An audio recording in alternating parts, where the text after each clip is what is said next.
what we're moving towards at this point is listening to the wisdom of a young woman whose name is Kelsey Leonard. She's a member of an indigenous society in California and is doing a TED talk that is quite a wonderful teaching about relationship to water and modeling for people who have some work to do, and I would include all of us in that, of relating to water in a way that is different than a commodity or something that we own. And is it David who's going to take that away? David and Dee? Yeah. Yep. We'll get going on that. Okay. And once we're done with hearing this young woman's presentation, we'll move to Lane County and hear from our members there about what's happening in their part of the state.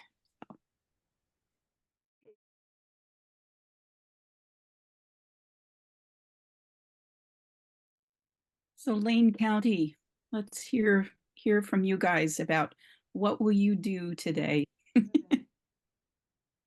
yesterday. Rob, you want to take it over a little bit here and talk about our measure? Sure. Let me take that over. Many of you have heard about it, but a quick recap won't hurt either way.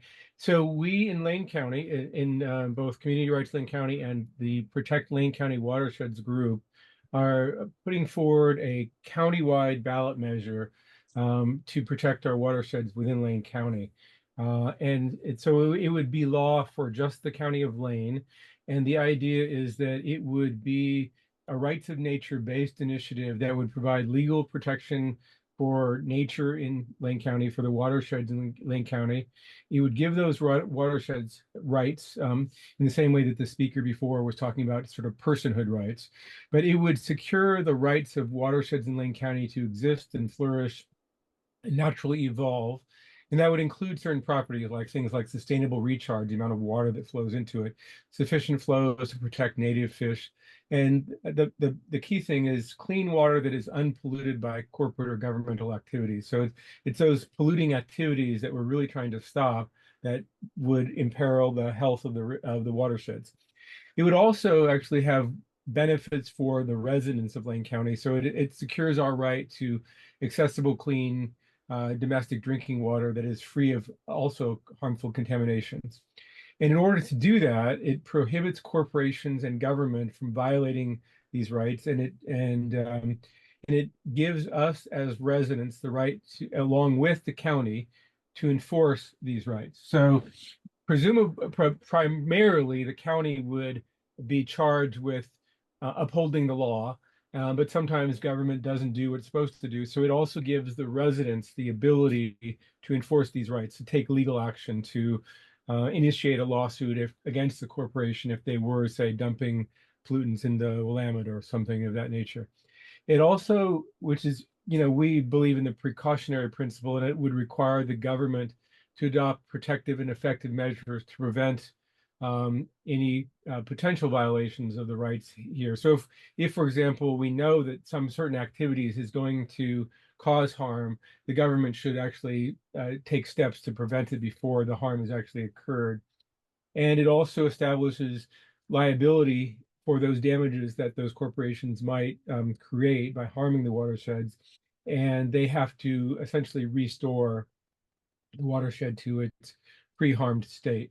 And there are some penalties if they keep on violating when they're not supposed to. So that's the essence of our initiative. It's only a countywide initiative. We need to collect about 14,000 signatures to get it on the ballot, and then we could have a countywide discussion about protecting our waters, and hopefully would pass that. That's all I have for now. Any questions from listeners before we move on to hear what else Lane has to share with us?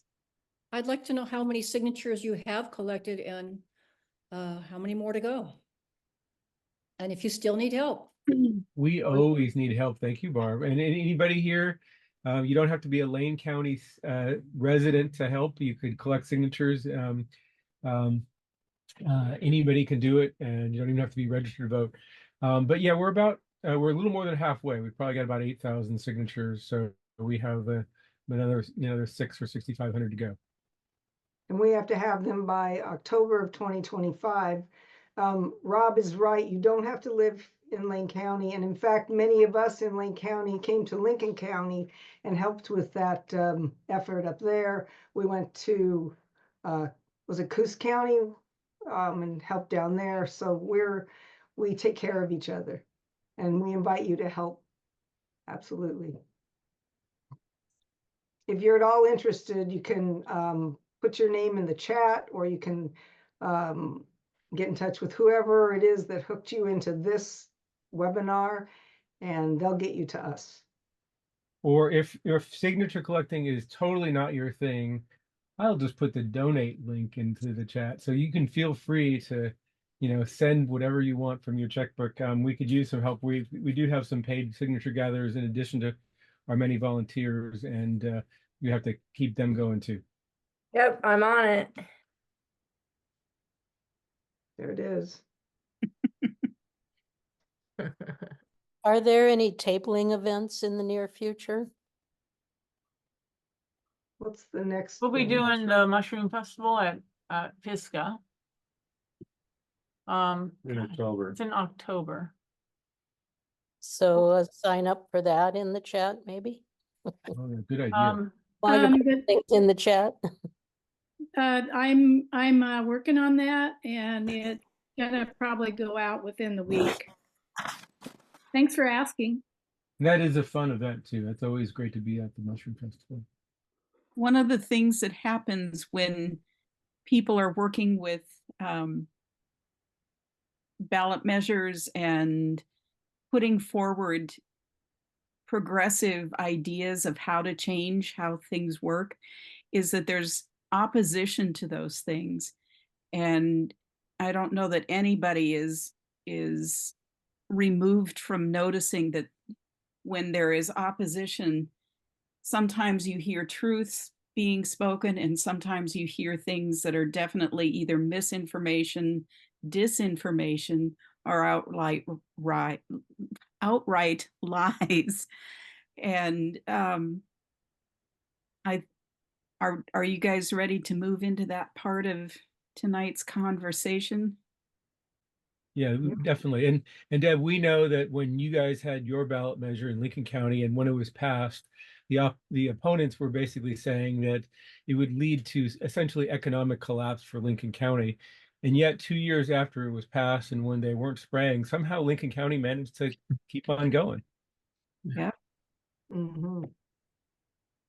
Does anybody have the signature form? Paul Engelmeyer is asking for it. Can we put that link up? You have it, Aaron or The Rob? Endorsements or the signature form you download? Right, the download. I'll post it. All righty. And then Aaron just put in the opposition hit piece that we're going to kind of refute and debunk in this next little part. Want to go ahead, Rob? I think you're the first.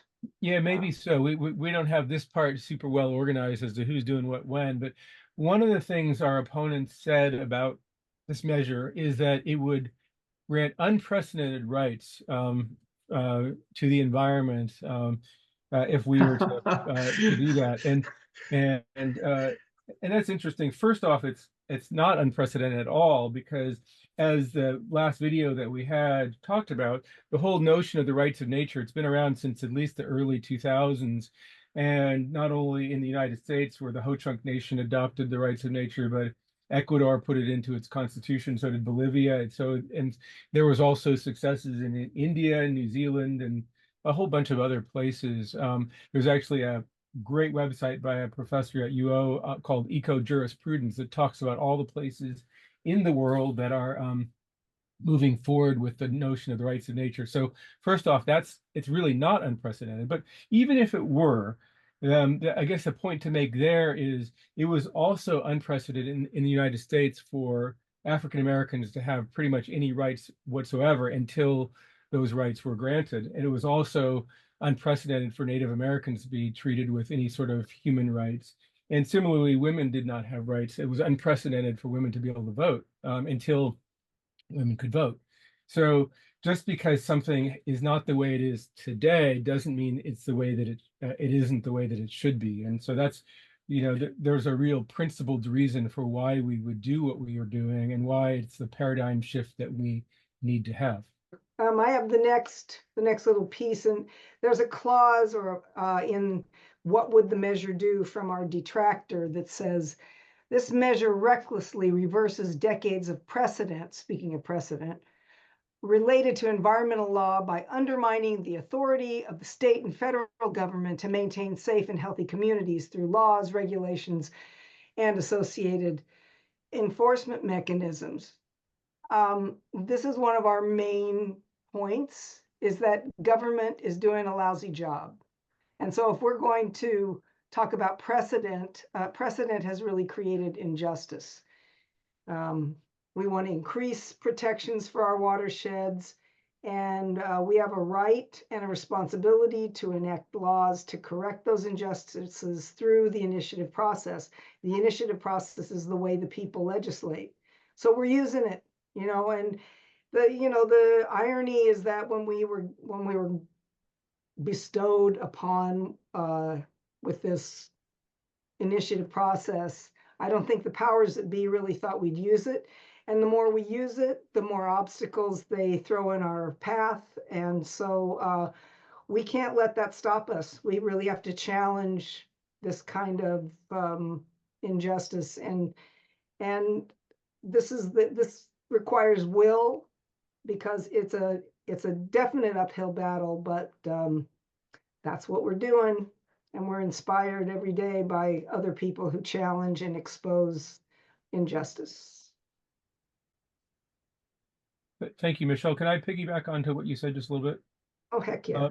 Yeah, so it's fine that there are existing government, state and federal laws on water quality and things of that nature. And Michelle's right that they're not adequate, but the whole community rights idea is that there are cases where the state will have some regulations, but we should consider those to be a floor, not a ceiling. So that doesn't mean that we can't have higher standards in our county, that we shouldn't have higher standards, and we want to.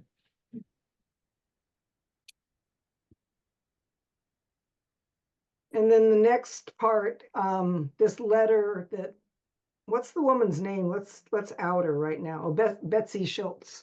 I don't know if anybody knows her, but she really tried to make people nervous. And one of the ways she did that was she said, you could be sued if your business or organization conducts normal landscaping tasks at your place of business.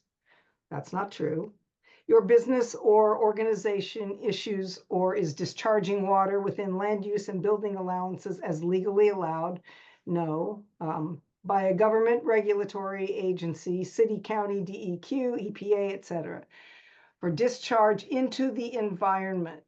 This includes gutter and storm drains flowing to municipal piped stormwater systems. This is all being made up. She's making this stuff up. Yeah. A river guide. Do you want to say something, Rob? Was that No, you? not me, not right here. No, that was just me. I was just agreeing with you and saying these are all examples of the floor, right? Mm. These are all addressed by the floor regulations that are already there. A river guide company leads a fly fishing trip, which includes wading into the stream bed for casting. I don't know is that a thing? Aaron, you're saying that that's a floor? I think But that I don't know, but the other ones you just said were. Yeah, I think you can wade into the water for casting. I don't think anybody thinks that this measure is about stopping this kind of behavior. Your managed transitional housing, which might include temporary shelters or structures, diverting rainwater to a watershed.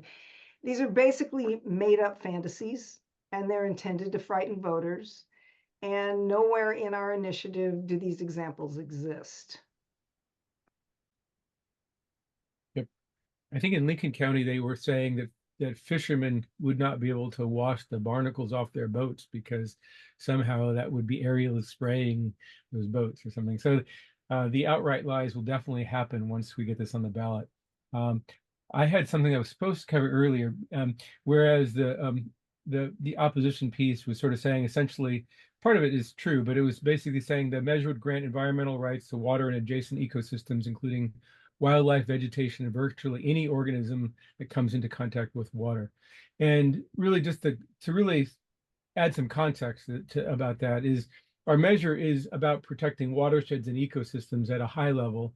And it's not about specific organisms or individual plants or animals. And we're really trying to stop the top level harms that impact the whole watershed, the whole ecosystem. It's not trying to say if you harm one particular creature that you have, somebody's going to come and sue you or anything like that, because that's not really the reality of it. We actually tried to write this in a way that it would be palatable to as many as possible, because some of us on our committee feel like this initiative isn't strident enough, but that was done purposefully. We're trying to rein in the biggest, baddest dogs in the yard, and that's the corporate no good doers. Does anybody have any questions at this point? Yeah, you're muted. Yeah, I unmuted myself. John Perulis here. I've been going out with folks here, like Deborah and Willow Kastner and others. I just got my pilot certification to fly drones.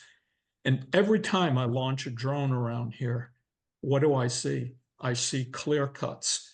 Yeah, And a lot of them are on 45-degree slopes going right into our streams. This absolutely. has to stop.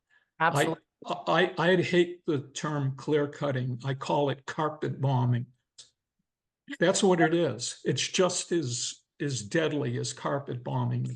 There's plenty of research that shows it's weakening the integrity of the forests themselves by destroying the microbiome in the soil, Absolutely. by poisoning it, and then all that crap flows down during rainstorms like today into these water systems. So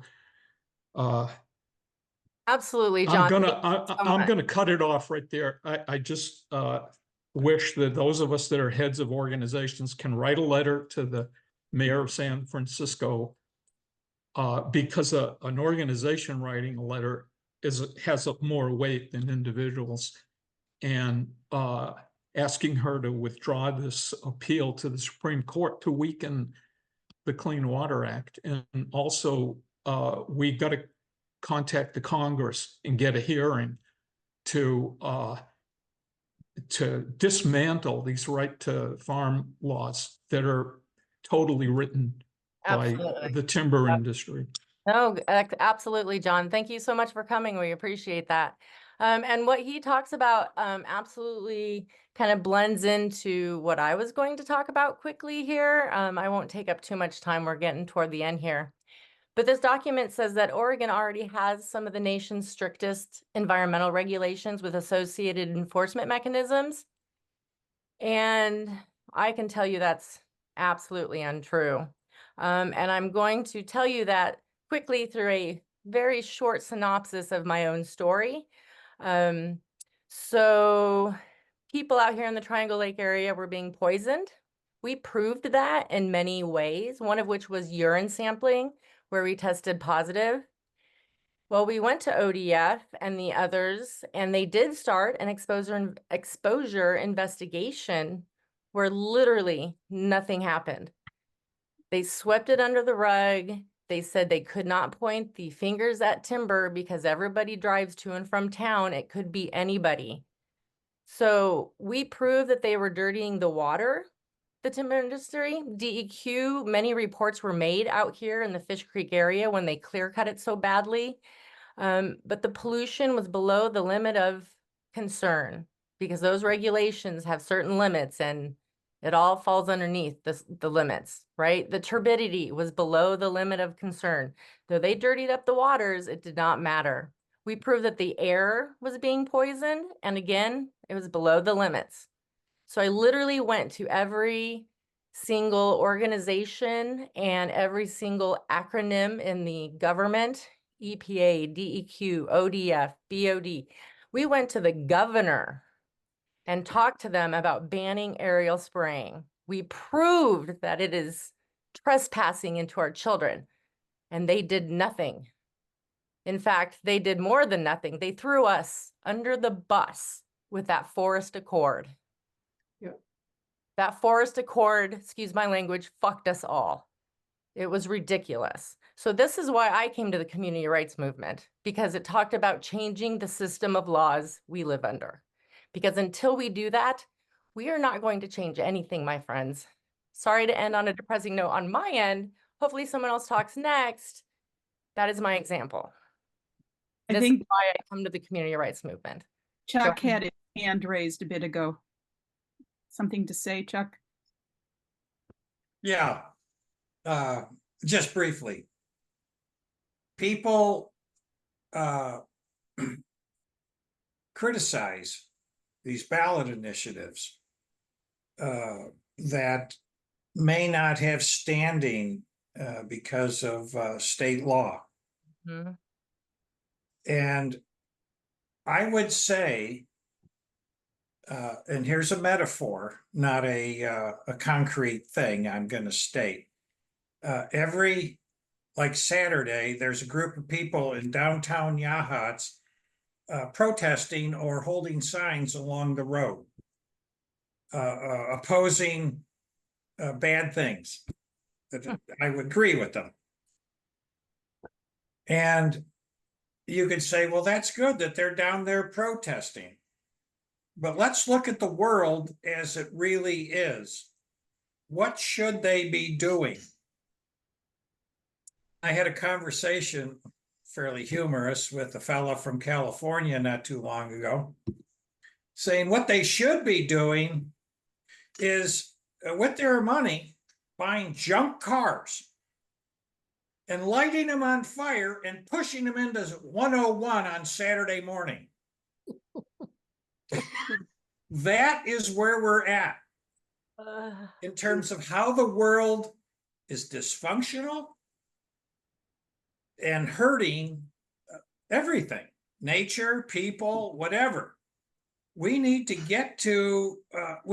jump it up. And so when people say, oh, these ballot initiatives that will get shot down, no, that's the realistic level. That's a level of law that we need to assert. And we need to stop holding signs on the side of the road and start pushing burning cars into the road. It's just, that's a metaphor. It's somewhat humorous, but the world is really hurting, and the powers to be talk in such a way as if we are orders of magnitude in a world less threatening. And I have, I'm just getting more and more fed up with the narrative of power. That's all I wanted to say.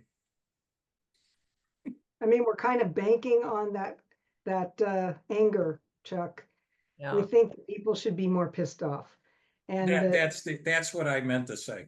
Yeah. exactly. And we're not naive. We know damn well that even if our initiative does qualify and gets on the ballot, and even if we pass it, that the power mongers will destroy us. They want to destroy us, but that doesn't stop us. It can't stop us until we get what we want, and until we can protect future generations. And we're just gonna keep pushing. We have to. We don't have a choice. It's imperative that people like us who have the luxury, because we have food on our table, we have to get pissed, and we have to help other people get pissed, because that's the most reasonable response to what's going on in these times. It's we love each other. We love the Mother Earth. That's why we do it. But it's the anger that fuels us. I have a bit of wisdom from Kathleen Dean Moore, who is a professor emerita from OSU. She says, "It isn't enough to love a child and wish her well. It isn't enough to open my heart to a bird-graced morning. To love is to affirm the absolute worth of what you love and to pledge your life to its thriving, to protect it fiercely and faithfully for all time." I wonder if that isn't part of the reason we're all here. Thank you, Deb. And thank goodness we have each other. If I could jump in and just add a thought, I think it's important to remember that we do have an ally, and that is the water itself, the elements. And so maybe beginning with the first thing to do for water today, every day, is to thank it. And I believe that by acknowledging the strength that, I mean, really, it's been said over and over again, water is life. I mean, we wouldn't be alive without it. So it's a powerful thing. And yes, we as humans, we've kind of created a mess.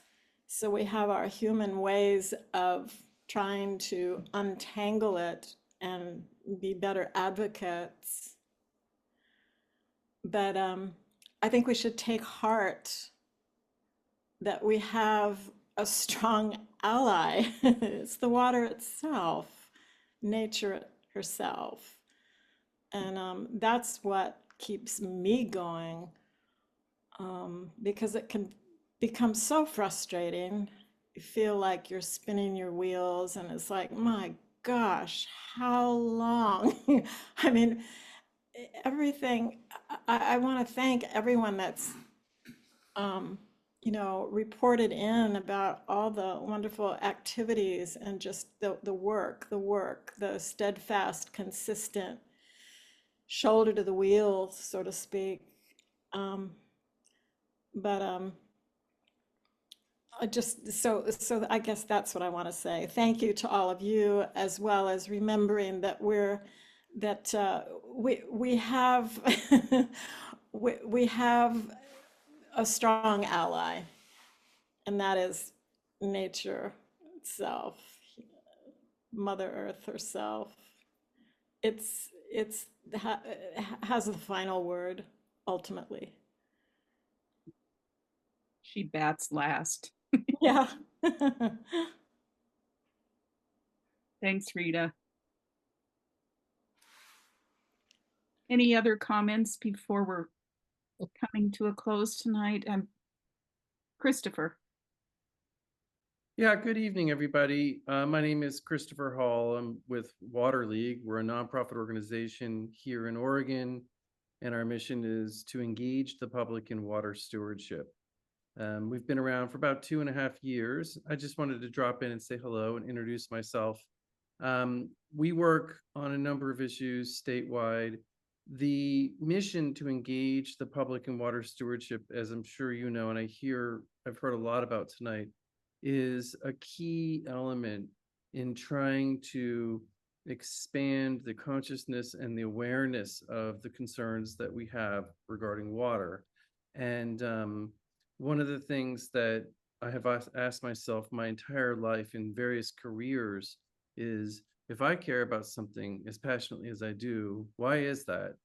And what can I do to share that passion with other people? What would be the switch that I would throw to get people to feel the way I do? And, people are busy, and it's a very diverse world, and not everybody can be concerned about the same issues. And so even though water pervades every living creature, and I mean, really the closest to water that I'll ever get is my own body. And so I sometimes think about well, how can we reach out and get people interested in understanding more about their concerns regarding water and understand more about elements and issues regarding water that they might not be aware of. I mean, a previous career of mine, I worked professionally for many years in San Diego as a lighting designer.